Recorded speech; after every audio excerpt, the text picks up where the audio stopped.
Okay, Yeah, we should be set. it will definitely take a few years to get something, But maybe, you gotta start somewhere. but we're trying. We're really starting to think more seriously about it. So that's a really good thing. Okay, Marianne, it's all you. Okay, it is September 24th, and we are having a Moab City Planning Commission meeting. And it is 6:15 p.m. Members present are Jess O'Leary, Marianne Becknell, and planners Corey Shirtliff and Nora Shepard. And Luke. Oh, Luke's not on my screen. Sorry, Luke. And we have Luke. Do we need to do a roll call? You don't need to do a roll call. You just took care of it. Right. Okay, great. Do we have any citizens to be heard? We do not. Excellent.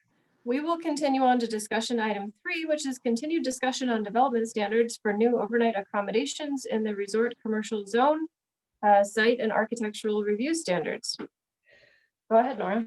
So just to be clear to those at home or that watch this later, we do not have a quorum for this meeting. We only have 3 planning commissioners. We need 4. So we are allowed to go ahead and have a discussion. We're not allowed, the planning commission is not allowed to make any motions or make any decisions. But we can go ahead and discuss this and get some input. That being said, I sent out all the packet information to you on Monday, and I apologize. There were some family things that happened at the end of last week, and I didn't get the packet out till Monday. I apologize for that. But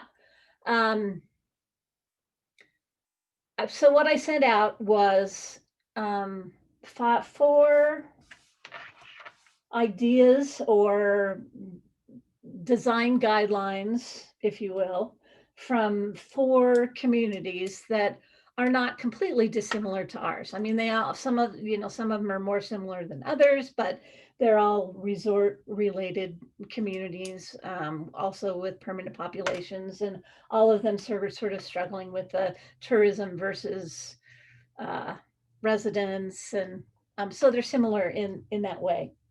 There was a lot of information there, and I suspect that most of the planning commissioners have not had an opportunity to look through all of those completely.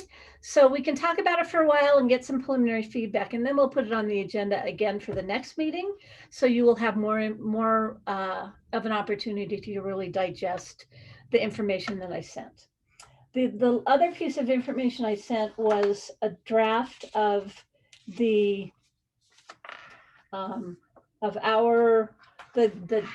the initial draft of our, well, not really initial, but a draft of the site and architectural development standards that we have drafted for considering new overnight accommodations in the resort commercial zone, which is north of town. And we've gone over where that is, but it's strictly north of town. It does not include the C2, C3 in town properties. We know we have overnight accommodations there. We probably will in the future, and we will want to have design guidelines for that. Those will look very different than these, because these are highway commercial, basically, is what it is. But the in-town ones, we will be more concerned with making sure we have retail on the first floor, and some consideration of a limited number of overnight accommodations above, and maybe also throw in requirements for employee housing to be on site, and some other things that we'll be looking at when we get to those. But first, we're concentrating on the resort commercial zone north of town.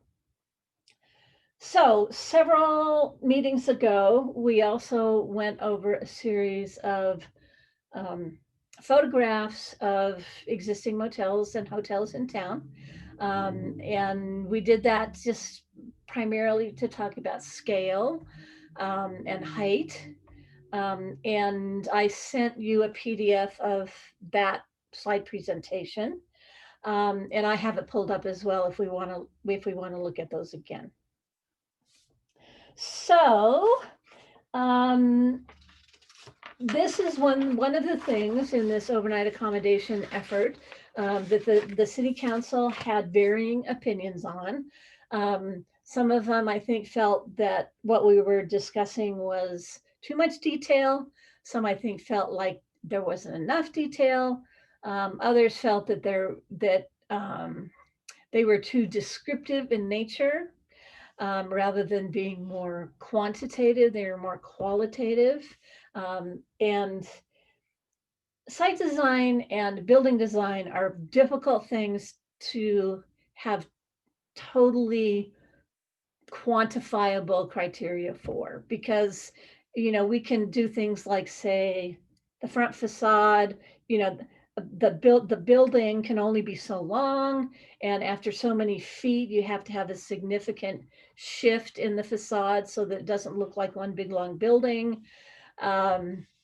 So and some of those are important, and we can stick numbers in there, but many of the things that we're talking about are subjective, but just sort of by their nature. And we wanted to describe them as easily as in general terms, but to try to get our point across. So what was proposed is what we felt was sort of a happy medium. When the county council, I'm going to pull this up. When the county council approved their overnight accommodation overlay, let me share my screen.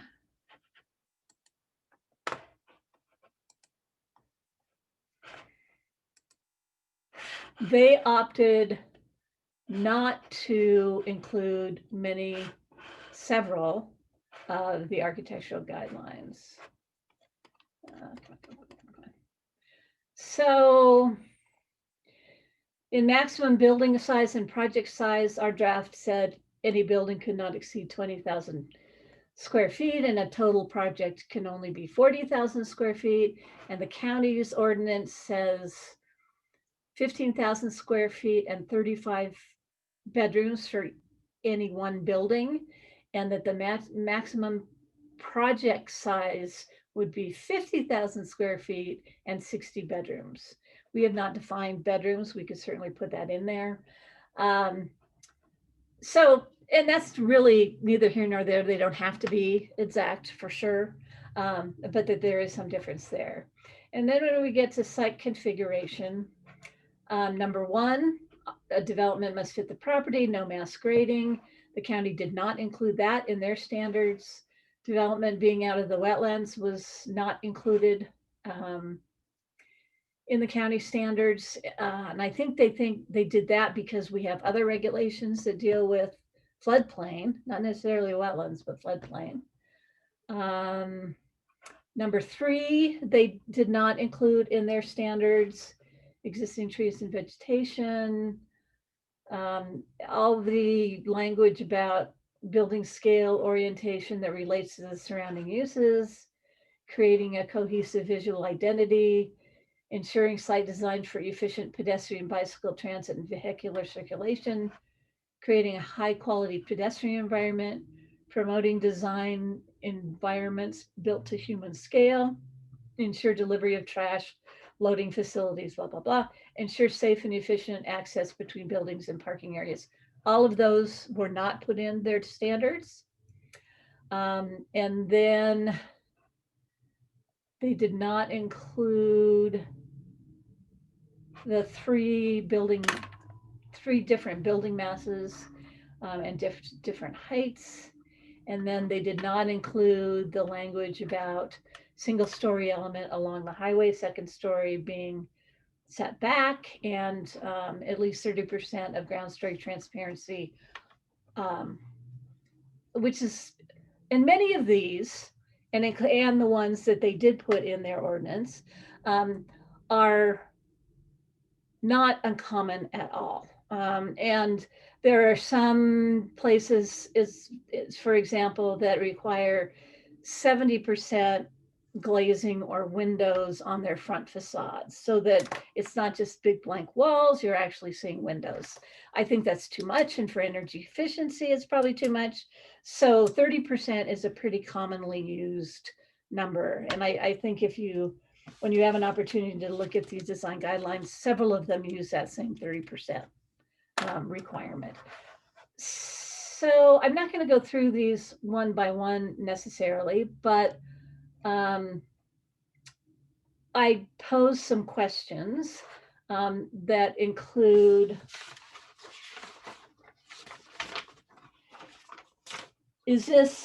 are we too detailed on some of these things like the county felt, or are we not detailed enough?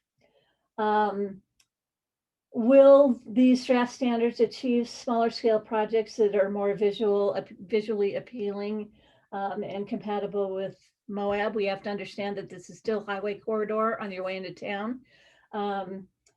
And what are some of the design features that may seem objectionable from some of the recent overnight accommodations that have been built? You know, kind of a little bit like the exercise we did before. It's like, what is it that really bugs you about the design of some of these existing overnight accommodations? Not that they're good or bad, but there are some that feel more like they fit in Moab than others, I think we can safely say. And then in addition to the standards, we want to add some graphics. And some of the examples I gave you had some sketches that demonstrated like the facade variation and the site configuration with parking on the side and behind and all of those kinds of things. So those are just some questions I posed for us to talk about kind of in the big picture. And then, you know, it would be good to hear from you individually about some of, you know, what your thoughts are about some of these. I want to explain a little bit about the county and their reasoning. So as we've discussed before, the county has chosen to use a different approach on allowing overnight accommodations in the city.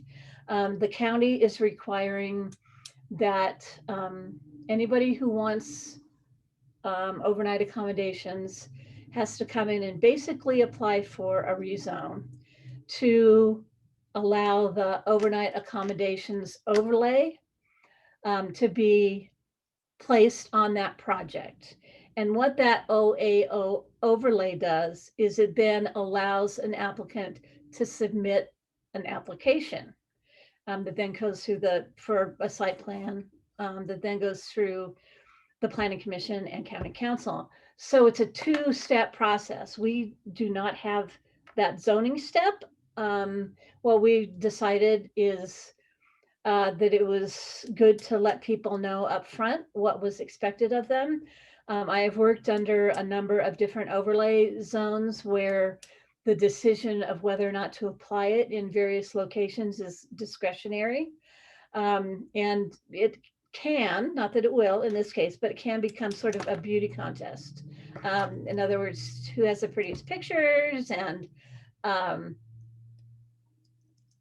you know, it's sort of a negotiation, and it tends to be, well, like I said, very discretionary on the part of the decision makers, and it's a little bit harder for applicants to know and understand what is expected of them. And it has created, in other jurisdictions, confusion, and in some cases lawsuits, because the property owners don't really know what they can do with their land until they go through this rezone process, and then they go through this lengthy approval process with limited criteria.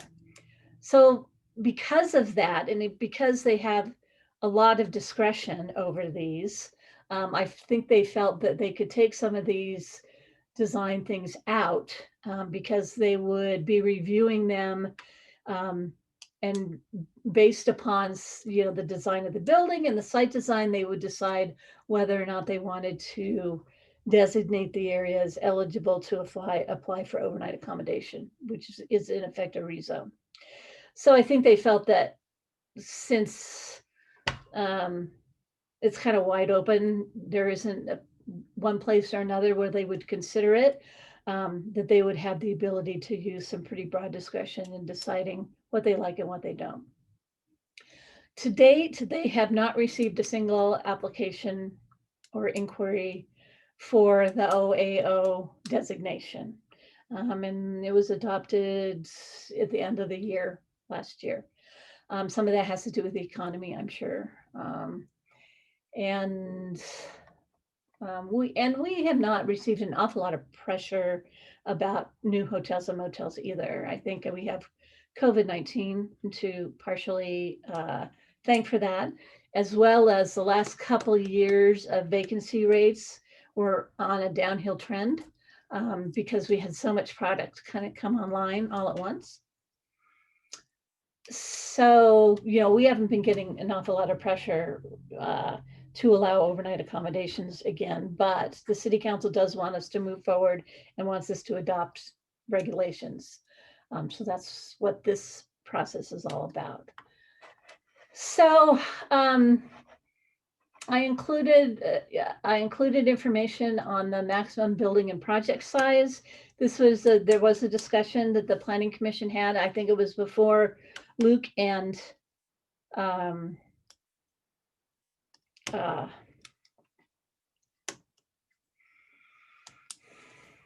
other one, Ruben, Luke and Ruben, and it may have been just as Jessica was joining. But the Planning Commission did come out with the recommendation that they felt that the maximum footage of any one building of overnight accommodation should be 20,000 square feet. And that no one project should be more than 40,000 square feet. So somebody could have two buildings.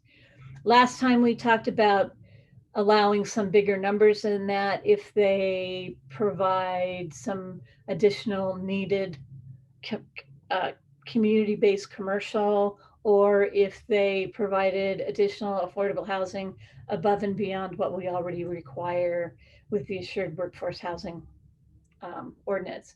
So I just kind of wanted to do a check-in.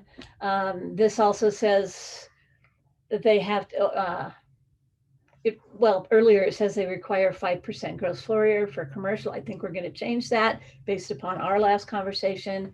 So we'll come in with some revised language on those things. But this was what the 20,000 square feet and 40,000 square feet with some potential incentives is what the Planning Commission recommended previously. So I just wanted to make sure that we're kind of on the same page. I included a chart in your staff report that has some of the square footages. So the Apache, which most people I'm sure are pretty familiar with, is just over 15,000 square feet. So 20,000 square feet would be a little bit bigger than that building.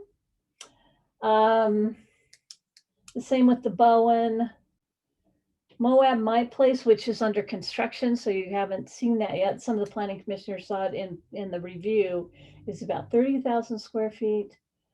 The new wind, I think this is the new wind gate that went in, is 58,000 square feet. So it's all in one building.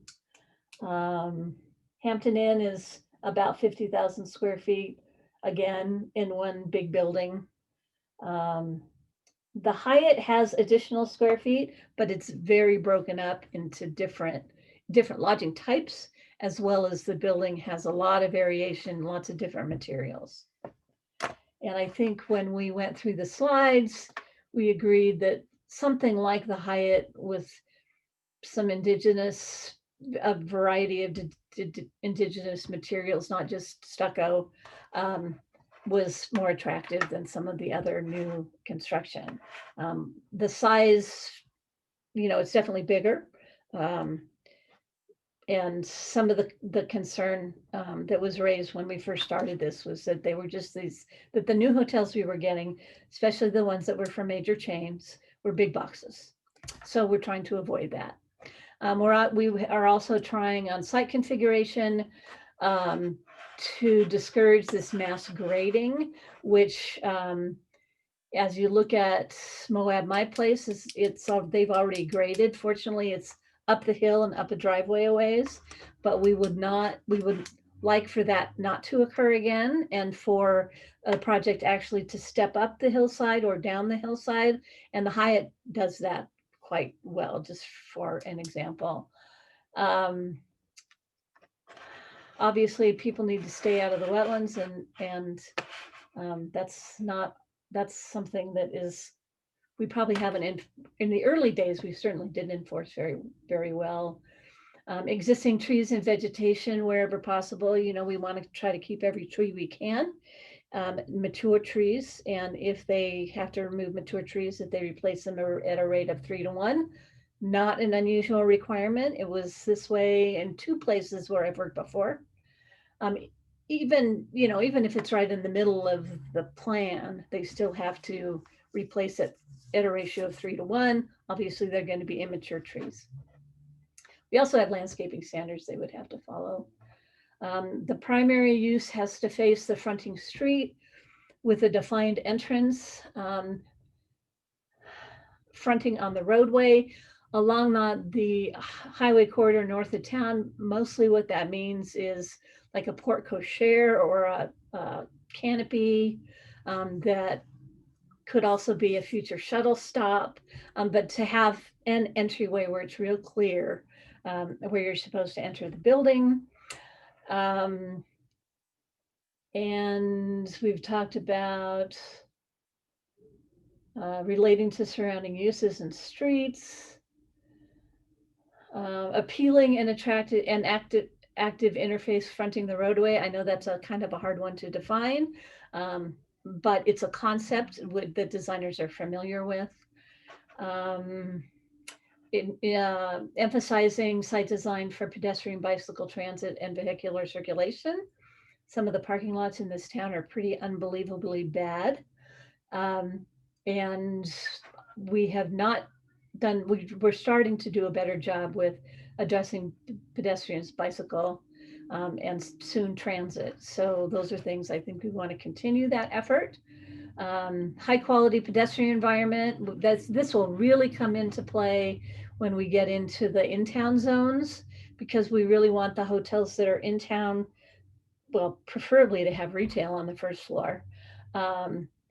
But some relationship to the street, like a balcony with tables for maybe their restaurants downstairs, and something that actually interacts. I guess it's porous with the public realm, as Marianne has often said, that a porous environment and relates to the public and private realm.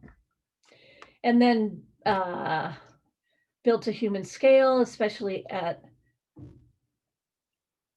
that's why we limited the building height on a greater setback from the road, and then the building height to be 1 story for a distance, and then go to 2-story to kind of decrease the apparent scale from the roadway so that you're not driving down a tunnel. I think the WorldMark construction kind of showed us what our existing zoning allows. And I think people are surprised at how close those 3-story buildings are to the road. And so we wanted to do something so that didn't happen again. So those are sort of the site development, the site configuration standards. Building design, again, the first one talks about if it's a larger structure, it should have at least 3 visual building masses of differing heights and planes. Some of the examples like the Hyatt do this quite well. Others are just big boxes, and that's what we're trying to get away from. So no facade or building wall. Basically, if the facade is a wall of a building, that like the front wall of a building or any wall cannot exceed 60 linear feet. So if it's longer than that, it has to be broken up either into a couple buildings or a significant shift. And any building that is 60 square feet or really more than 30 or linear feet has to provide a significant shift in either vertical or horizontal. So either there has to be a significant change of at least 5 feet in building height, or there has to be something that pops out so that it's not just a big blank wall. And that 5 feet every 30 linear feet, again, is in codes that I've used before, and it's pretty accepted. We could even make that a greater facade variation if we feel like it. Building designs vary between vertical divisions and adjacent buildings. We encourage a dominant building material color that distinguishes it from other buildings that are next to it. So something different. We also want a variety of materials so that it's not just beige stucco or red stucco, so that we have a little bit more interest in the building. We talk about a setback from the first story plane. Talk about the 30% ground story transparency. That basically means windows and doors. Because again, what you don't want to do is drive down the highway and just see a blank wall. And we do have a hotel in town. It's not, the blank wall is not on Main Street. It's on First South or Second South, but there's like nothing. It's just a big brick wall, and we don't want any of those. We talk about no rectangular area greater than 30% of a facade. Can be windowless or just big blank walls. And a number of our hotels have that. That will include every facade on the building. And again, we can do exceptions if murals or something are being proposed. Building design standards, air conditioning units, and mechanical requirements. These are usually kind of afterthoughts, and they're things that often aren't looked at in the initial designs. And so what happens is they end up getting stuck either on the front of the buildings under every unit or on top. That's really visually obtrusive, especially if you're talking about coming into town and hotels on the downhill side. So that's something that we want to put out there right away, that we don't want to see a lot of the mechanical equipment. And the site plan should also include things like where the utility boxes are going. Because we often have these great designs and then these big, huge utility boxes get put in and sort of wreck it. So that's something that we'll be looking for in the design of the building. Plastic and vinyl awnings not being permitted, but awnings are fine. And then number 10 is if installed, shutters, whether functional or not, shall be sized for the windows. If closed, the shutters shall not be too small for complete coverage of the window. In other words, we want shutters to be real shutters and not just little paste-ons. There are certainly parts of the country where little paste-ons are definitely in keeping with the overall design. Utah, there's some of that, but it's not necessarily on every building, and it can look kind of silly if you have these little fake awnings just sort of stuck on the building. That's an editorial opinion. And that they be of a durable material. And the materials and colors, primary building materials, what we really want to hit on here is to make sure that the primary building materials are high quality and durable. And we want buildings to look decent and last for a while. There are some products out there. I added language in that talked about high quality durable stucco. The reason we put that in there, we were talking about not allowing it at all. But then we realized that, Adobe which looks like stucco, is used everywhere, and stucco is used everywhere. And in some places it's great, and in some places it's not.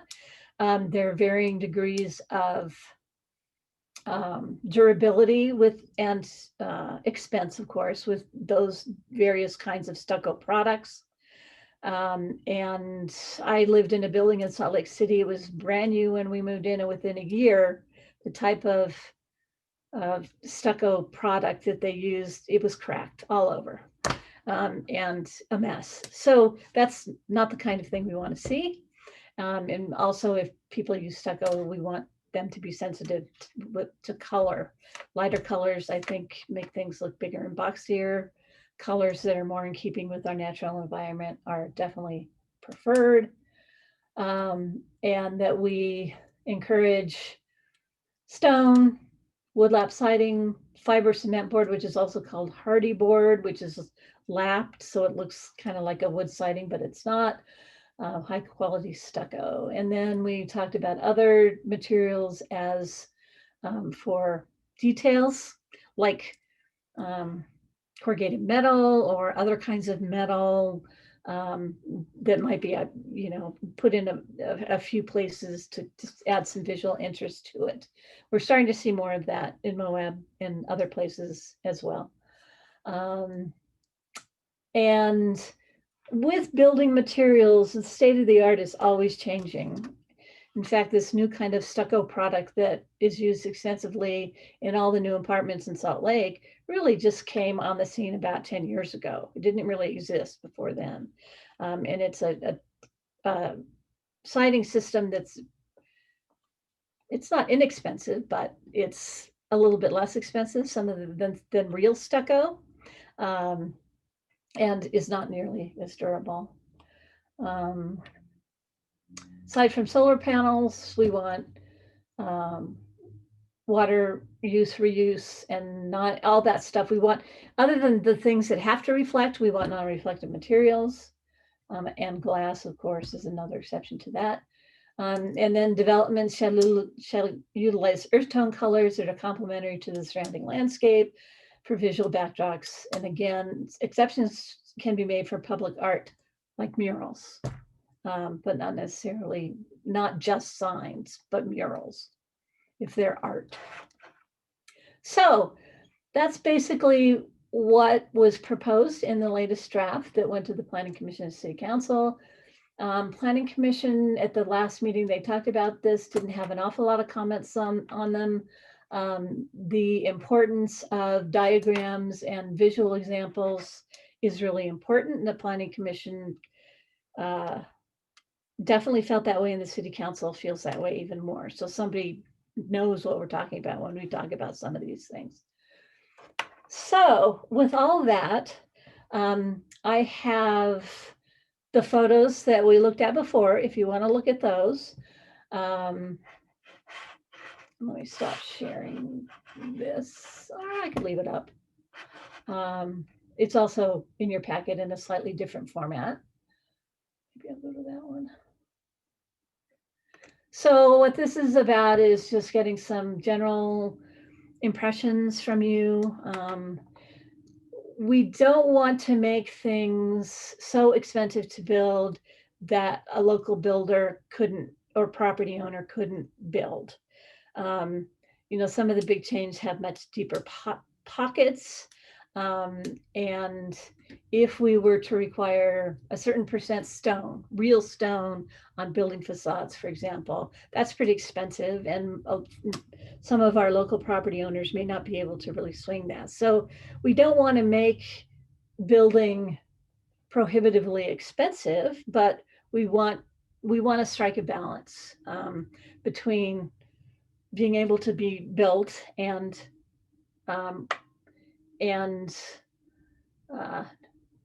not over-regulating things, but putting in some standards that will make a difference so that we don't get what we've been getting. So there you go. Let's start here.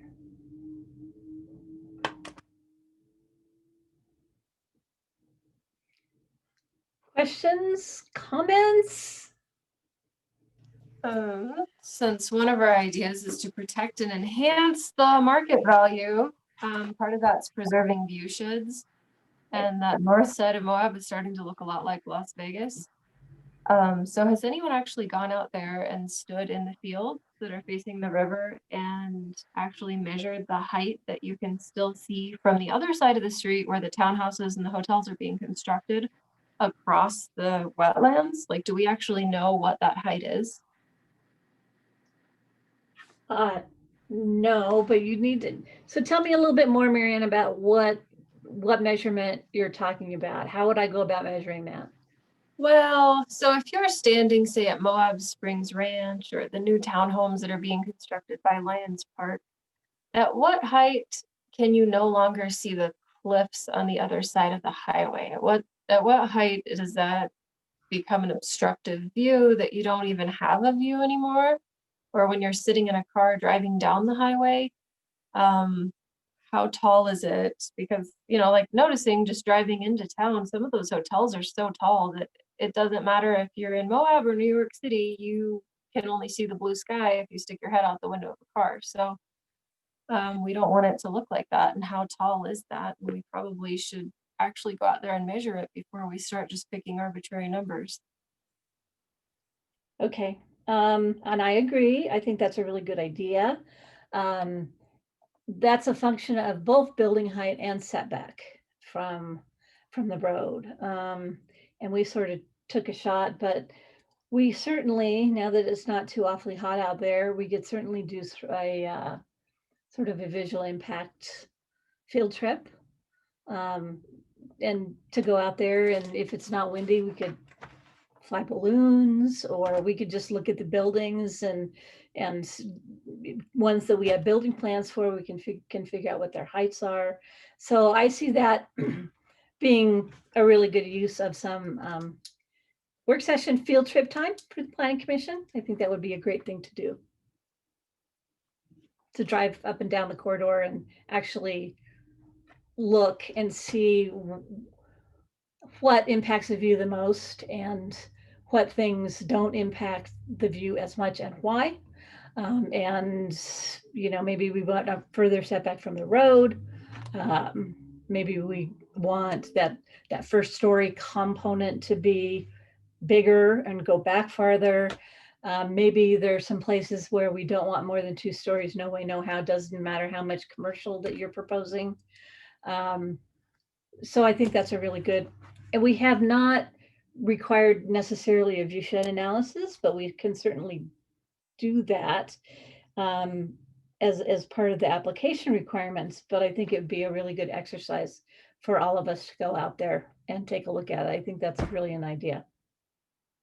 Yeah, I think we should really keep in mind the view sheds and the property values of the properties that are on the east side of the highway, and realize that if we keep developing hotels as tall as we are on the west side, that lack of view shed is really going to change those property values, and we need to build to the height that would still be friendly to the people on the west side of the highway.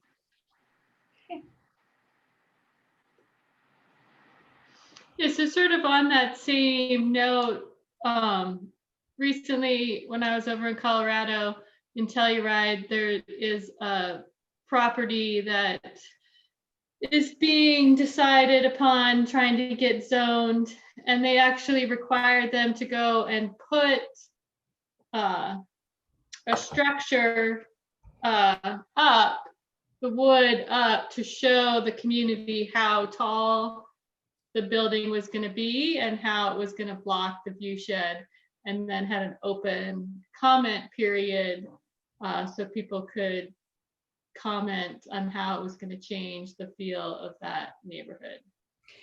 Yeah, and there are communities that have varying degrees of a view shed analysis like that. In Park City, back in the old days, we would have them fly balloons to the building heights. Now, more and more, we have computer generated massing that can actually show that from various locations. That's probably even more accurate. What we ended up going to in another community I worked with was like stakes or wooden structures that are sunk in the ground, not basically poles on Right. side. And maybe they have flags on top or something so that you can see them. And we could certainly require that on that downhill side for sure. And come up with some parameters based upon what we find when we go out there. So, Nora, where do you feel like we're at in the process of deciding this? So, is it the city council that you think has varying degrees of, as far as detail, too much or not enough, or was that more your take on what the county was feeling? That was more my take on our city council. I think the planning commission in general, when we were discussing this, had a lot of agreement. And I think the council does too, but we have council members that are very analytical and quantitative. And so some of this stuff drives them nuts because you can't always measure things. And we had others that, wanted more language, more guideline type language. But they were all together definitely on the fact that we need to definitely provide some guidance, and including diagrams or photographs when applicable. Photographs we would put in this document would probably not be local examples, just to try to keep things neutral and not pick on anybody. But that's easily doable. Yeah, I mean, just glancing through all those other files that you sent, being a visual person myself, I definitely liked like the Carbondale example with the diagrams and stuff in there that really kind of spelled out and made clear what we're trying to get at. Right. Yeah, I think we need to look back at the uninterrupted wall length. And I mean, because we have gorgeous views on all sides of these hotels, I think we should have some kind of like a tunnel or a corridor or a view shed. So when you're driving down the highway or riding your bike down the highway, you're not just seeing buildings, you're actually looking through the buildings to what's behind them. So maybe making that area of uninterrupted wall just a little bit shorter and requiring either like an arch or building separation or something like that. Okay.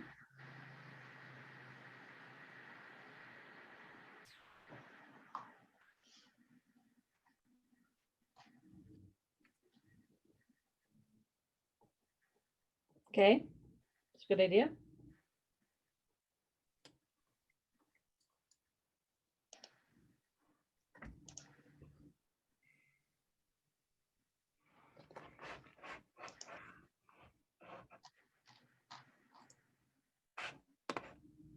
Lucas, I'm sure that you have all kinds of really outrageous ideas about this.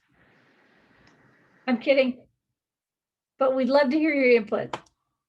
No, I mean, I agree with like the points that Marianne like brought up, like particularly recently as I've been driving along like this North Corridor, like it is becoming more and more clear how like those obstructed view sheds like really have like a detrimental like effect overall and like how I like even feel driving into town compared to like when I first moved out here.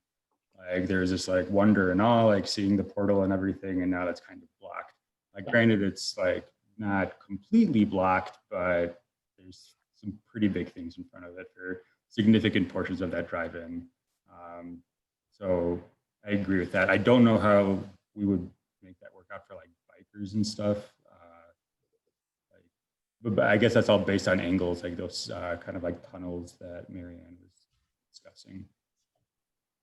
But that's kind of all I really have right now. I don't disagree with anything that's been brought up.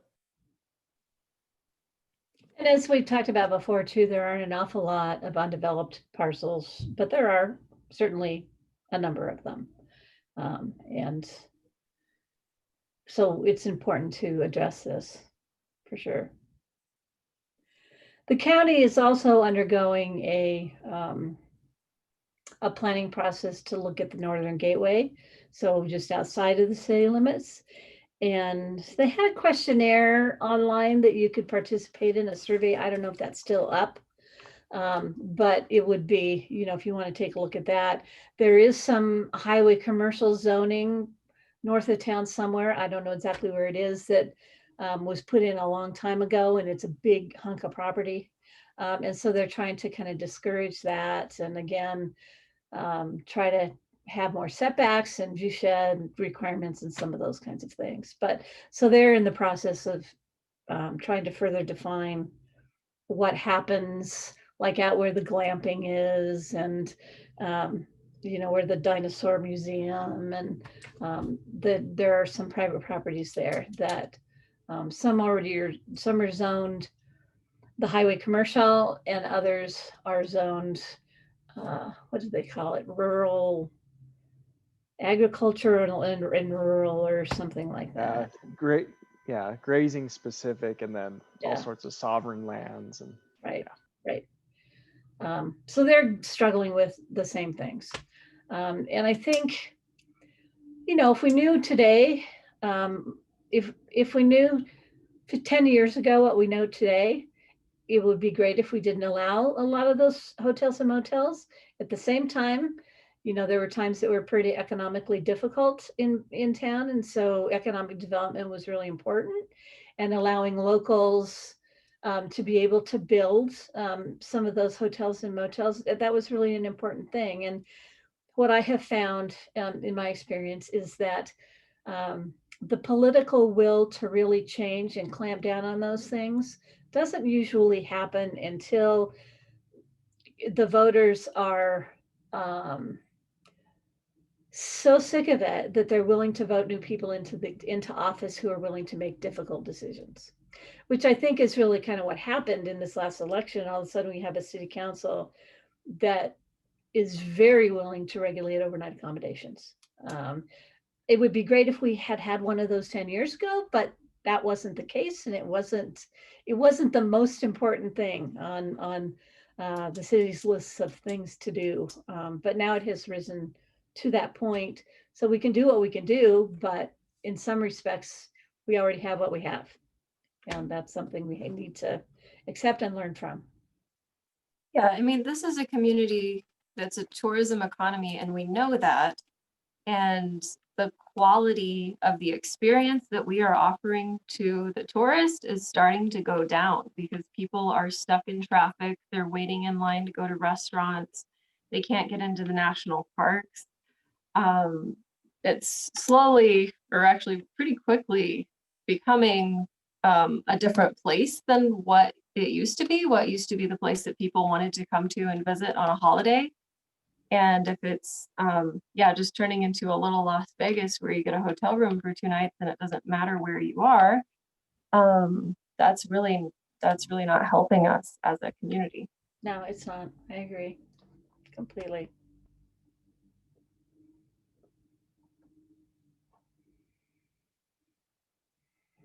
And we've learned that as much as we can diversify our economy at this point, the better, because of the sales tax hit that we experienced with COVID. So there will be more efforts in that direction as well as we move forward.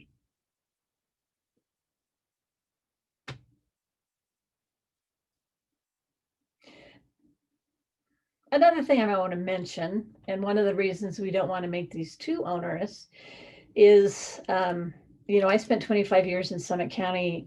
15 of those I worked for the city, 5 I worked for the county. And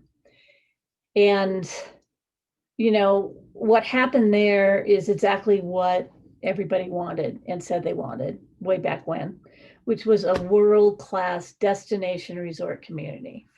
And so, Deer Valley was approved. Those are all big, fancy, schmancy, expensive.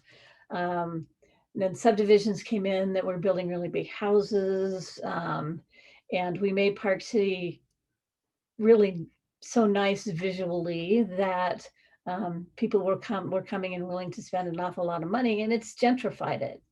It's still a beautiful place, but it's completely different than it was in 1984 when I moved there. And so it's important, I think, when we're doing all of these kind of big picture considerations, that we make sure that we plan for the people that live here now, as well as the people who could come and build and buy expensive houses.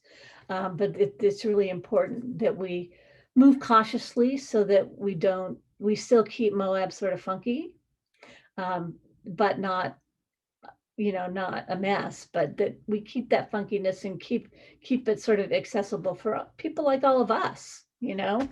I have no desire to live in Park City anymore because everybody makes too much money.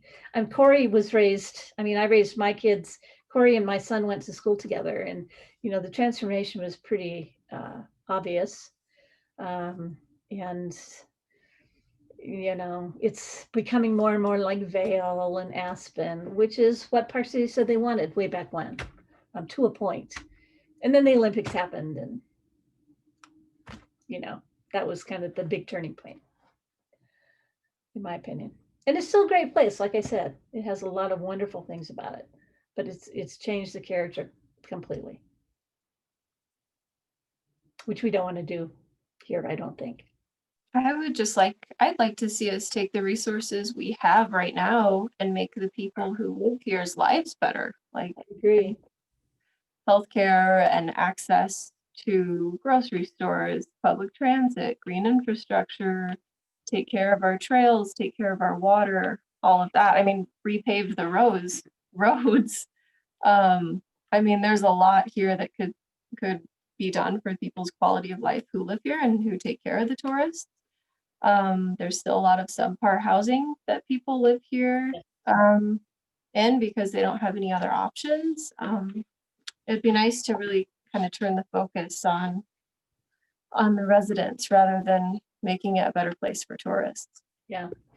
And I think our current city council is pretty committed to that.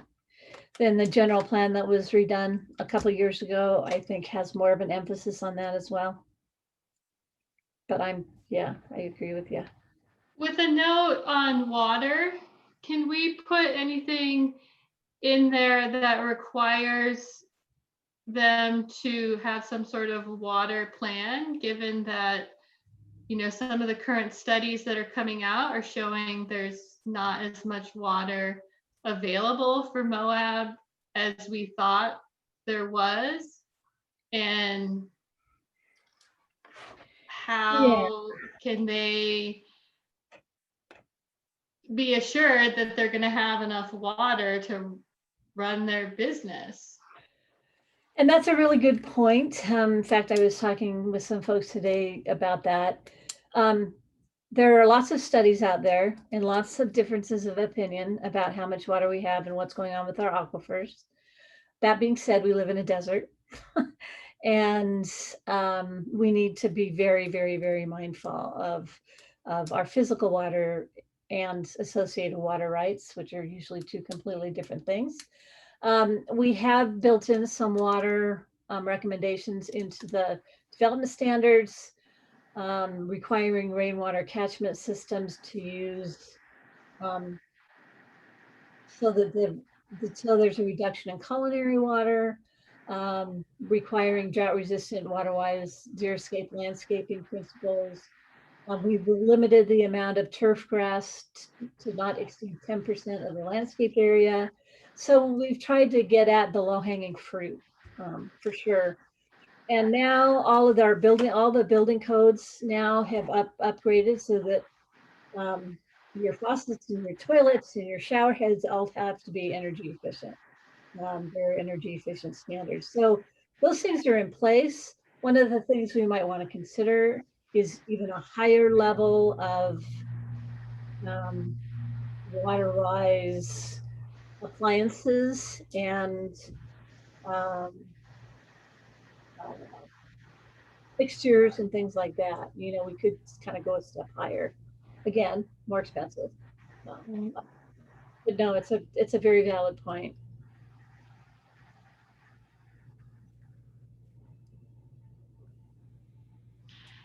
So I sort of like all the detail that we have, you know, gotten to put into this, but I guess I'm unclear as to how we move forward now, like how we get this another draft back to city council.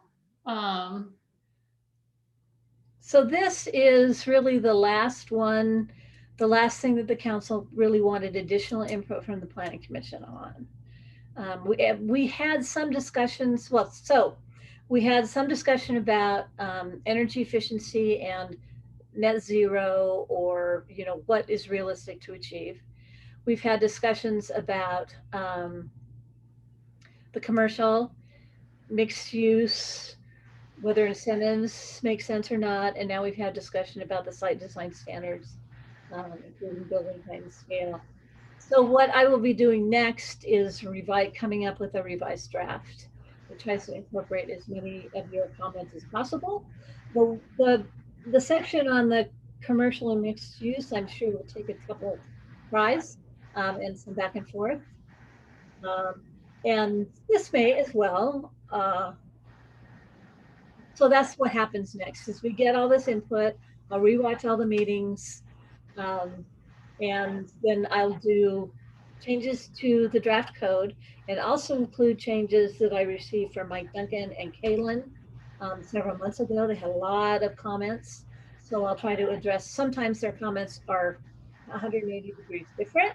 But I'll try to do my best to, to note that and, but incorporate their comments as much as possible. And then a draft will come back to you and we will have a couple work sessions probably, and then you'll make a recommendation to the city council. One thing that I wanted to point out is that our assured workforce housing requirement is still pretty low compared to the number of new jobs that each one of these hotels is going to add. And I think that that should be revisited, and the number of housing units that actually is required should be more realistic to the number of jobs that they are adding because of their hotel.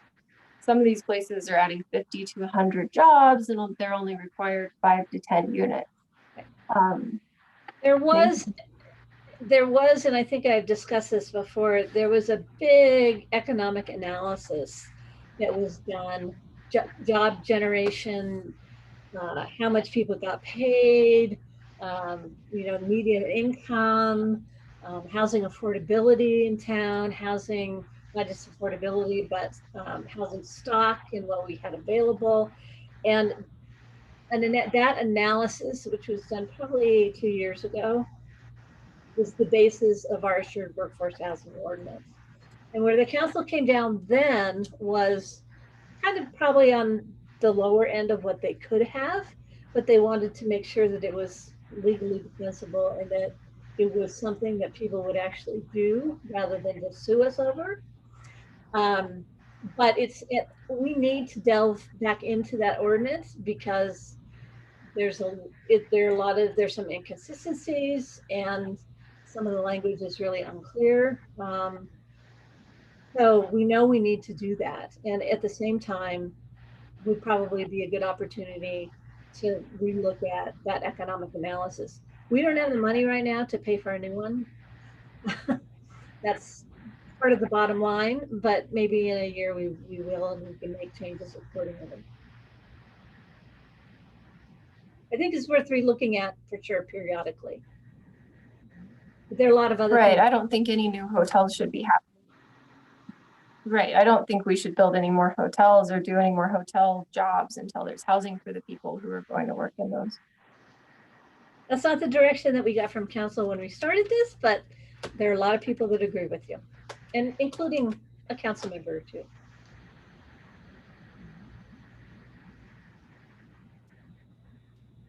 And if the planning commission ultimately wants to make that recommendation to city council, that's something that we could do as a part of this process.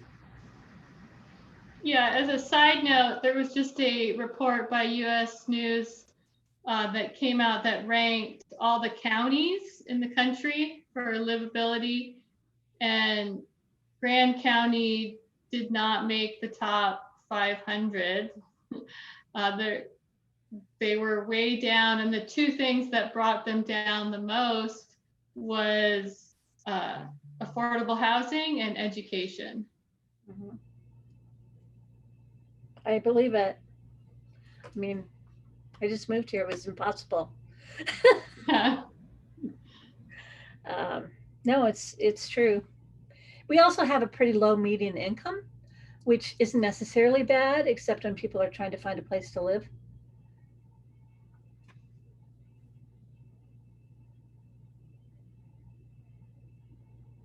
Any other comments? You want to think about it for a couple of weeks and we'll talk about it again? Yeah, I really appreciate all of your work, Nora and Corey. And and for holding it together for us in this really, really difficult time. You guys have been really consistent and awesome, and thank you so much. Thank you. So next meeting, we potentially will have some minor subdivision plats. We may potentially have the county EMS building, which is going up by 100 departments on 100 north, 500 east, sort of, up on the hill. We may or may not be ready for the next meeting, but they're getting pretty close. I'm working on a couple sort of cleanup amendments to the code. And we will have to notice those for public hearing, so they probably won't be on the next meeting, but the following meeting. But we've gotten, just in the last week, we've gotten a whole bunch of applications. Well, people must be getting used to life as it is and deciding to move forward with it. We've got an awful lot of interest all of a sudden. For a while, it was very quiet. Now we have all the interest in applications, and we don't have the staff because we have no money. But that's okay. We do what we can to get it done. So I have a question about potential future agenda items. It sort of has to do with how our role in influencing codes, Right. and how especially noise ordinances and noise codes and violations. And I sort of have a couple examples of maybe to get my point across, but one is, I'm friends with some business owners who have recently had to change the way that they're doing business because of a neighbor that complained about the noise. And so that change sort of conflicts with maybe some health best practices for preventing COVID. But they've made those changes until they can get a decibel study, I believe is what they said, done to work it out with the neighbor. And so it seems to me, the way the codes are written and the noise violations are only really enforced if somebody complains. And Right. so you have this piecemeal sort of compliance and violations. And so how do you hold other businesses accountable, if it's not enforced uniformly? And if a business like that is stationary is being held to a standard, then why can we not hold a business that is, for example, renting OHVs that are violating the decibel ordinance? They're going out from one location into our community. Why can't we measure those decibels at the starting point and say, no, you can't leave the premises because you're violating the decibel levels? So there are two ways I'm going to respond. One is that I'd be more than happy to bring our code compliance officer in to kind of talk about the process in general and how we try to be consistent and how we try to document whether it's a real violation and how we try to work with the neighbors, because we definitely have some areas where there are neighbors who spend a lot of time policing their neighbors. And sometimes those complaints do violate our codes and sometimes they don't. It's just sort of like dislike kind of thing. And it's a, you know, it's very difficult. Code enforcement anywhere is very difficult, but I could certainly, we could do a little presentation just about how we do it. It's not the end all for sure. I mean, there are lots of different ways to do it. Mostly the most effective way would be by adding people. Compliance, we have one compliance officer. So, and then the second piece that I heard is the whole ATV issue. And the city council has raised that as something they want our city attorney to look into. And she is doing some research on the legality of trying to regulate those things, noise, and also just being on some streets, speed limits, and all that. And I think, I don't know exactly where that's going, but I think it would be something that would, you know, when we get to the point of making some changes to our ordinances, it's likely that the development code will change so that you will have an opportunity to give input on that. But it's definitely right on top of several of the city council's minds. And I live just off 4th East, so. Right, we live across the street from each other just about, and. So we are, and it's, you know, it's brutal till Yeah. 12:30 at night. 12 o'clock at night. Yeah, it's pretty wild. I was trying to have a conversation out there today, and we were 3-4 feet apart with our masks on, trying to have a COVID safe conversation, screaming at the top of our lungs on those sidewalks with like chains of vehicles going past us. And that's damaging. That's like loud enough to damage your eardrums if you live there. It is, definitely. So yes, that's a big issue. You know, these things, the whole OHV industry changed, you know, when the little razors and stuff came out, they were a little bit more affordable. And so we've witnessed, we're right in the middle of that. Trying to deal with them is challenging, to say the least, because there are also a lot of people in this town who make a living that way, by renting those things out and repairing them and all those kinds of things. So, but it is a big issue for the city council. The noise is, and maybe we're looking at things like hours of operation, muffler standards. I mean, there are things that can be done, but it's, I mean, yeah, and I think, you know, we're all sensitive to the fact that it is jobs and it is people, locals that have these businesses, but in some ways, if we can limit the number, there's 5 of them driving by my house right now. If we can limit the number, you know, we protect some of those businesses. Okay, they're established, and you know, what's another service they can provide? They can provide trailering to and from their business to the trailheads. You know, we don't have to get rid of them, but we need to find a way to work with the community, because I think it's driving a lot of us insane. Totally. Yeah, well, they're not all that loud. Like they're not. They can just make them quieter. Yeah. I think we can make them quieter. I think we can control for sure hours of operations. We could change our code not to allow any new ones. I don't know how that would go over, but you know, we could raise that. So there are definitely things that we need to do.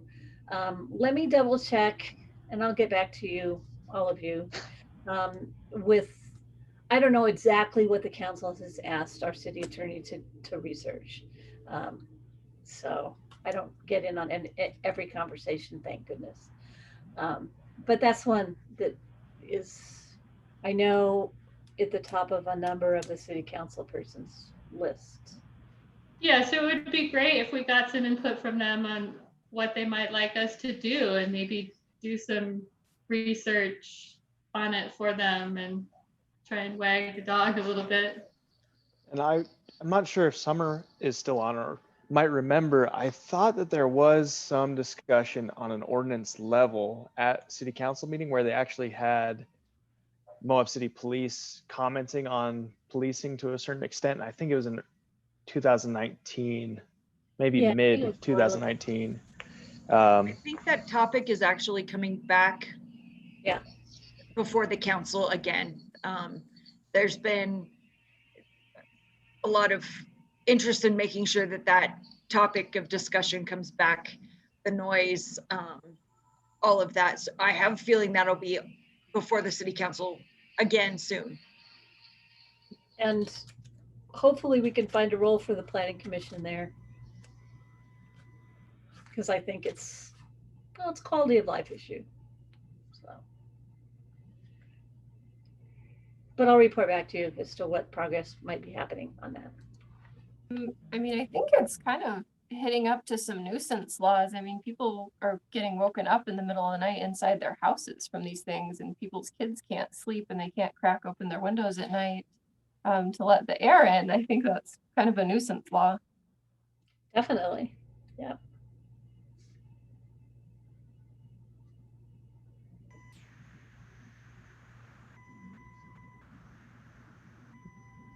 Okay. Anything else? Corey, did you have anything? No, I think we covered about all of our upcoming items that might be coming up, but I think that's about it. Okay. All right. Thank you, everybody. Dora. Thanks, Corey. All right. And we'll see you in a Good couple summer. weeks.